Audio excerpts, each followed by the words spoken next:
apparent ini pura-pura, withdrawal ini macam pura-pura tidak mau. Macam itu lagu. Biar aku yang pura-pura lupa. Asik.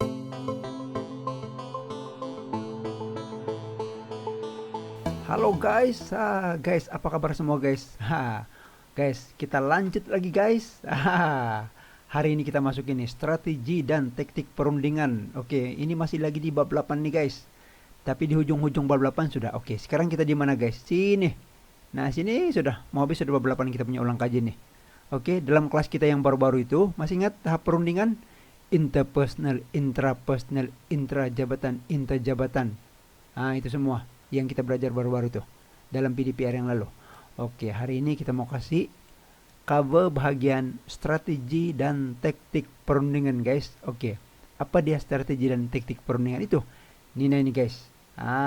Kita ada 7 taktik perundingan. Kalau kita berunding lain kali kamu jadi apa itu? Wakil syarikat kah? Atau kamu sebagai pengurus syarikat kah? Yang pertama apa? Good guy, bad guy. Dari nama dia pun kita tahu sudah. Good bagus, bad tidak bagus. Good guy merujuk pada sifat perunding yang bersifat lemah lembut, mesra, bersifat tolak ansur. Dia punya bad guy pula ekstrim, agresif lah, mendesak lah, tegas, tidak mau bertolak ansur. Kan jadi maksud dia kan dalam keadaan tertentu kemungkinan besar perunding boleh bertindak mewakili kedua-dua keadaan di atas dalam menyesuaikan diri dalam menyelesaikan suatu isu perundingan. Oke, jadi maksud dia kalau keadaan sebagai good guy itu sesuai untuk satu perundingan, dia akan pilih itu good guy. Kemudian kalau katakan bad guy itu sesuai untuk perundingan itu, maka dia akan jadi bad guy. Setengah-setengah buku dia cakap macam ini. Mula-mula ada seorang perunding yang dihantar, dia sangat-sangat bad. Oke, menyebabkan orang yang berunding macam anti dia, tidak suka dia. Terus tiba-tiba seorang lagi perunding pakai yang bagus, yang good guy. Jadi itu orang yang berunding macam seolah terpujuk. Jadi itu satu taktik itu. Kemungkinan disengajakan saja untuk menawan hati orang yang sedang berunding. Oke, itu ialah good guy, bad guy. Dia ada dua sifat yang ekstrim bertentangan. Oke, next kita pergi yang kedua. Yang kedua ini nibbling. Nibbling ini guys ialah macam yang meminta sedikit-sedikit. Jika satu perundingan telah mencapai kata sepakat, satu pihak akan coba membuat permintaan yang baru. Oke, kau pergi beli handphone, sudah kau beli handphone, terus ada free gift kan ini? Saya tidak mau kalau tidak ada free gift. Minta dia punya apa itu kabel lah, dia punya macam-macam yang kena minta, yang free, apalagi aksesori lain yang kena minta. Itu ialah nibbling, minta secara sikit-sikit. Kalau dalam sini dia bilang berikan betis nakkan paha, lebih kurang begitulah. Nibbling, meminta sesuatu tambahan yang kecil-kecil dalam perundingan itu. Oke, itu ialah taktik dia.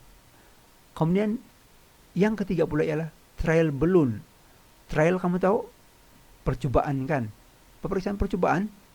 Balloon ialah apa? Balon. Dalam strategi ini dia bilang trial balloon ialah dia punya taktik untuk mau tes power. Tes power maksud dia akan coba cadangkan suatu penyelesaian. Bolehkah kalau kita harga kau punya tanah 20.000 kan, bolehkah saya kasih turun sedikit 19.800. Dia cadang saja. Tapi kalau itu orang tiba-tiba boleh, dia bilang habis selesai itu perundingan. Itu ialah taktik. Mau testing power bah. Mau macam yang perangkap sedikit juga lah trial balloon. Dalam sini dia bilang satu cadangan sebagai satu jalan penyelesaian masalah terakhir. Dia macam yang kasih turun sedikit lah itu harga begini, bolehkah? Kalau itu orang mau, habislah itu, maksudnya selesai itu perundingan. Kalau katakan tidak jadi, runding lagi. Itu trial balloon. Kalau dalam perniagaan dipanggil percobaan untuk menutup, close. Menutup maksudnya bukan berhenti tahu. Menutup maksudnya menyelesaikan itu itu perundingan. Trial balloon. Yang keempat. Yang keempat ini adalah red herring. Red herring ini sejenis ikan. Sejenis ikan. Hari itu saya bilang sejenis burung.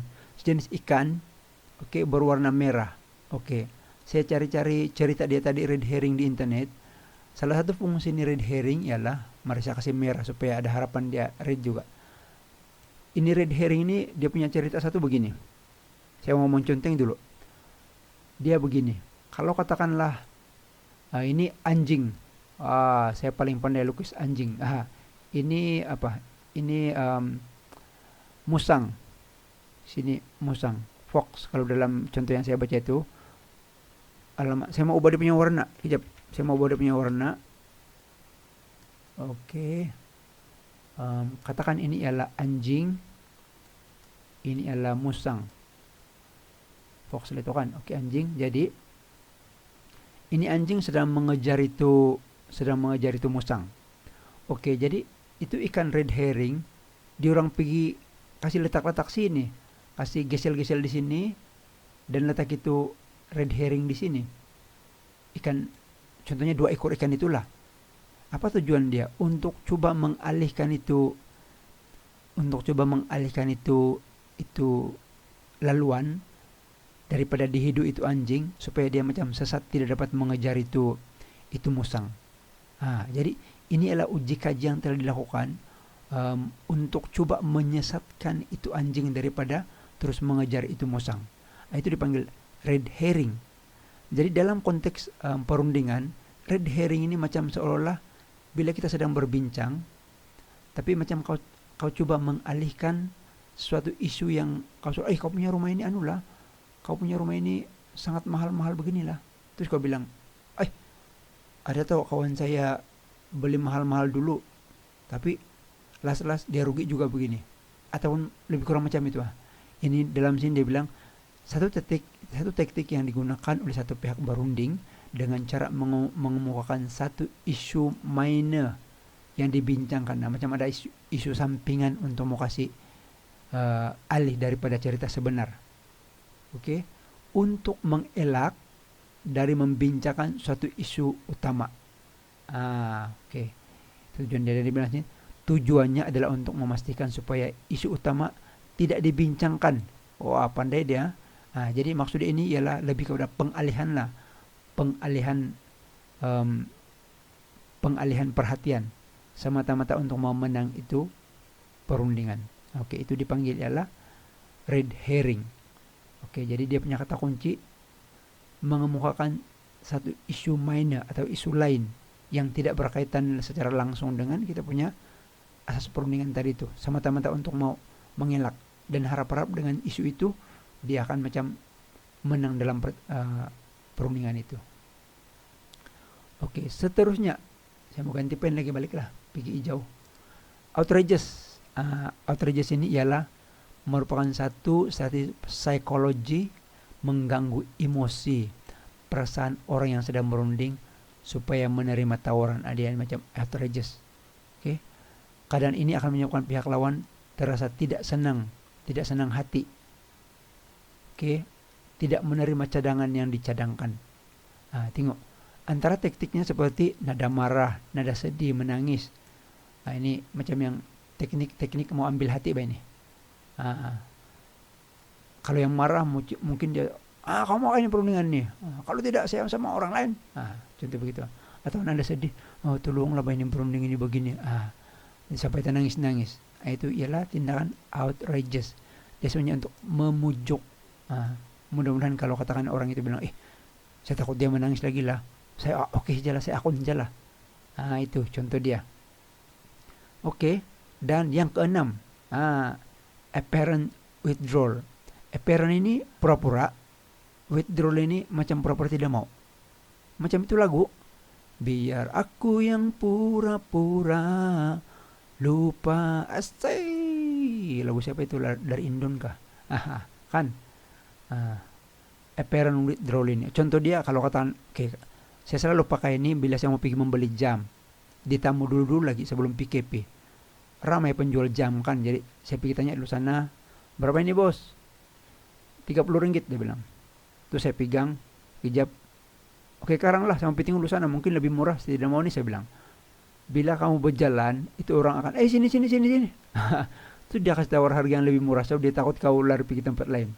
Jadi Teknik kau itu ialah sebenarnya kau pura-pura tidak mau. Apparent withdrawal. Nah, kalau katakan kamu sedang berunding sebuah rumah kah, sebuah harta lain kah, tanah kah, iya macam saya tidak berapa berminat ini, macam terlampau mahal, tapi kau punya tanah ini macam hutan ini begini-gini, jadi macam yang itu orang nanti anggap, nanti dia tidak mau, tidak apa, saya kasih kurang sedikit lah. Ini ialah teknik apparent withdrawal. Oke. Pura-pura lupa, bukan dari itulah, pura-pura tidak mau. Oke. Jadi guys, jangan kamu pura-pura lupa.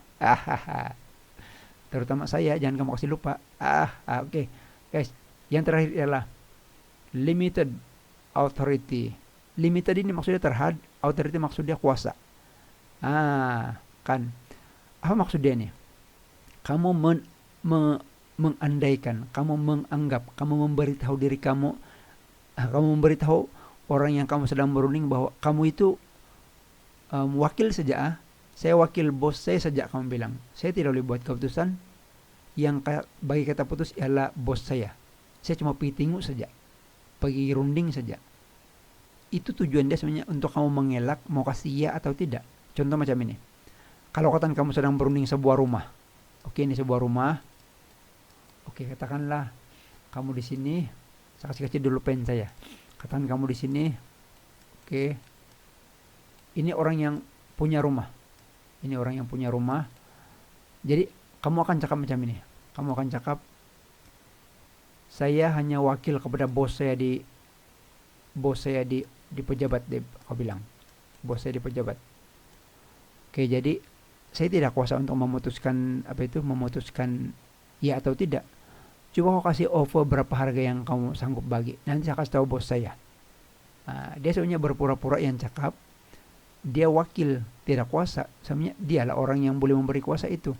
Jadi bila dia anggap, bila dia cakap yang dia tidak kuasa, maka orang ini pun akan teragak-agak. Nanti kalau saya bagi harga yang begini, itu bos dia tidak mau. Habislah saya kalau tidak akan beli. Susah lagi mau mencari pembeli lain. Itu teknik dia sengaja mengatakan yang konon-konon yang dia tidak kuasa untuk mau kasih kata putus iya. Sedangkan sebenarnya dia ada kuasa itu untuk memutuskan. Saja itu teknik dia untuk mengenakan orang supaya kasih kasih murah lagi itu harga. Jadi limited authority maksud dia ialah apabila berlakukan suatu keputusan yang sukar, maka pihak yang berunding menyatakan bahwa mereka tidak mempunyai kuasa yang cukup. Kata kunci dia ialah menyatakan bahwa mereka tidak mempunyai kuasa yang cukup. Dan dia bilang tidak berlah kepada pihak atasan lah, dia bilang. Dia berpura-pura. Oke. Jadi itu ialah limited authority yang akan menyebabkan orang lain itu berpikir, Allah, dia bilang, kalau begitu baguslah saya kasih murah supaya orang atasan dia mau. Jadi itu ialah teknik kan. Sebenarnya bukan kamu limited authority, sebenarnya kamu mampu buat keputusan. Cuma itu ialah teknik semata-mata. Adakah pernah begitu kalau dalam percintaan? Saya sebenarnya mau tanya kau cinta atau tidak? Bagi pihak kawan saya, adakah ya begitu? Oke guys, jadi ini ialah strategi dan teknik perundingan. Setakat ini dalam periksaan saya pernah nampak, dia pernah tanya, jelaskan 3 strategi dan teknik perundingan. Biasanya setakat ini dia belum kasih pinpoint lagi mana-mana satu yang dia mau lah. Dia minta 3 saja. Jadi kalau saya akan lebih suka yang ke-6.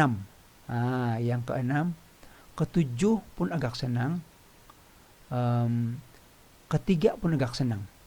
Jadi 6, 7 dan 3. Yang lain pun oke juga. Outrageous ini pun oke juga. Red herring pun oke juga. Tapi kalau saya lebih suka bincang 6, 7 dan 3. Kalau ditanya secara umum, dia minta jelaskan 3. Oke. Ingat guys, untuk nyatakan wajib kamu ingat semua 1 sampai 7. Nyatakan saja, bah. Jangan salah ejaan. Kalau salah ejaan, kosong marka guys. Oke. Nah guys, terima kasih karena telah bersama-sama saya untuk kelas pada hari ini. Semoga kita berjumpa lagi. Jangan lupa ulang kaji. Cara mau ulang kaji macam mana? Baca itu nota, satu hari satu muka surat saja guys, bukan lama itu. Dan yang kedua, menulis balik itu fakta-fakta dia. Contoh yang inilah, kamu tulis di kertas lain, kamu tulis strategi dan taktik perundingan.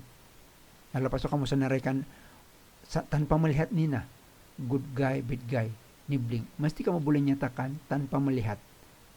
Itu cara untuk hafal itu fakta secara otomatis tanpa dipaksa. Kalau kamu ulang-ulang itu, kemudian kamu tutup mata kah, kamu sedang naik kereta kah, kereta orang kah, kamu coba ingat, apa teknik-teknik dia itu, kamu coba tulis di pikiran atau tulis di kertas-kertas atau tulis contoh yang di handphone kamu. Begitu guys. Oke guys, jadi terima kasih sekali lagi. Semoga COVID ini akan dapat diatasi dan kita boleh berjumpa di kelas, sebab saya rindu mau masuk kelas, mau berjumpa dengan kamu, mau bercerita dengan kamu, mau bersemuka.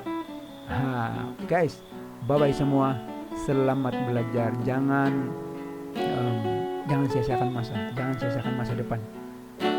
Nanti buka kelas nanti yang normal itu kita akan ada ujian lagi guys. Bye bye guys.